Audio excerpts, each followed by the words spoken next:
Welcome back friends, welcome to my YouTube channel GN group advisory. आज की देखिए, मैं आज का वीडियो शुरू कर रहा हूँ। कुछ लोगों को लगता है कि शेयर बाज़ार के टेक्निकल एनालिसिस को समझना बहुत ही मुश्किल काम है। ये पता लगाना कि किसी पर्टिकुलर टाइम फ्रेम में, ये time frame 1 minute, 15 minute, 30 minute, 1 day, 1 week, 1 month में पता लगाना कि शेयर का प्राइस ऊपर जाएगा या स्थिर रहेगा या फिर शेयर नीचे आएगा। ये सब आप एक अंदाज़ा लगाते हो। कई बार ये अंदाज़ा सही होता है, कई बार गलत हो जाता है, पर सबसे बड़ी बात यह है कि आप आप सीख रहे हो उसको कितना समय दे रहे हो या फिर कितनी बारीकी से सीख रहे हो। जब आप इसकी शुरुआत करते हो तो आप 50% सही होते हो, क्योंकि शेयर बाज़ार में दो ही तरह के मूवमेंट होते हैं, या तो शेयर का प्राइस ऊपर जाएगा या फिर शेयर का प्राइस नीचे आएगा। पर जैसे जैसे आप सीखते जाते हो तो ये प्रतिशत बढ़ता जाता है। पर आप कितना भी सीख लो, आप कभी भी 100% सही नहीं हो सकते। अगर किसी को लगता है कि वो 100% सही हो जाएगा तो उसे ये मिथ्या धारणा अभी अपने दिमाग से निकाल देनी चाहिए, क्योंकि आप दैनिक जीवन में भी टेक्निकल एनालिसिस का कहीं ना कहीं प्रयोग करते हो। मैं आपको इसके कई उदाहरण दे सकता हूँ। इसीलिए इसको सीखना कोई बहुत बड़ा रॉकेट साइंस नहीं है, या बहुत बड़ा चमत्कार नहीं है, या ये बहुत बड़ा मिराकल नहीं है। आइए कुछ उदाहरण से समझने की कोशिश करते हैं। अगर आप एक अध्यापक हैं तो आप ये एनालिसिस करते हैं कि कौन सा बच्चा टॉप करेगा, या फिर कौन सिर्फ पास होगा, या फिर कौन सा बच्चा फेल होगा। अगर आप एक गृहिणी हैं तो आप खाना पकाते हुए भी टेक्निकल एनालिसिस करते हो कि कौन से खाने को पकाने में कितना समय लगता है। आप हमेशा समय के हिसाब से खाना पकाते हो। आप कई बार सही होते हो तो कई बार गलत भी हो जाते हो, पर जैसे जैसे आप आगे बढ़ते जाते हो आपके सही होने के प्रतिशत बढ़ते जाते हैं। बस यही काम आपको शेयर बाज़ार में करना होता है, और आप सीख के खुद से ट्रेडिंग कर पाओगे। एक छोटा बच्चा भी टेक्निकल एनालिसिस जानता है। उसे पता होता है कब आपका मूड सही होता है और कब आपका मूड ख़राब होता है। जब आपका मूड सही होता है तो वो तब ही आपसे कोई अपनी डिमांड करता है, और उस समय वो डिमांड पूरी होने की प्रतिशत ज़्यादा होती है।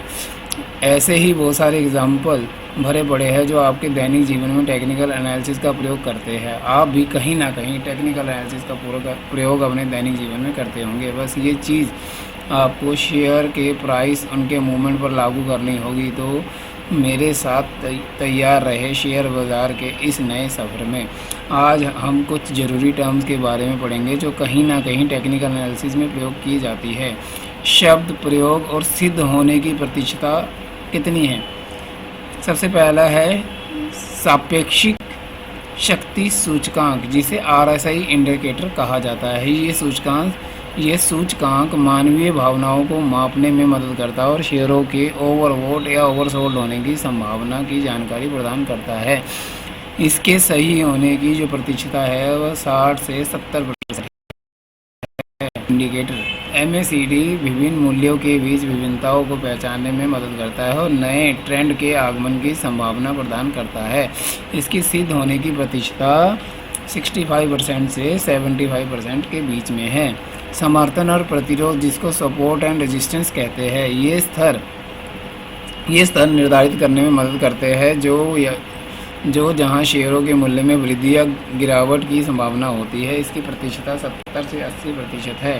प्रवृत्ति रेखा, ट्रेंड लाइन, प्रवृत्ति रेखाएं मूल्य चलने की महत्वपूर्ण गतिविधियों को प्रकट करती है और नए ट्रेंड के प्रारंभ की संभावना देती है। इसकी सिद्ध होने की प्रतिशत 70 से 80% है।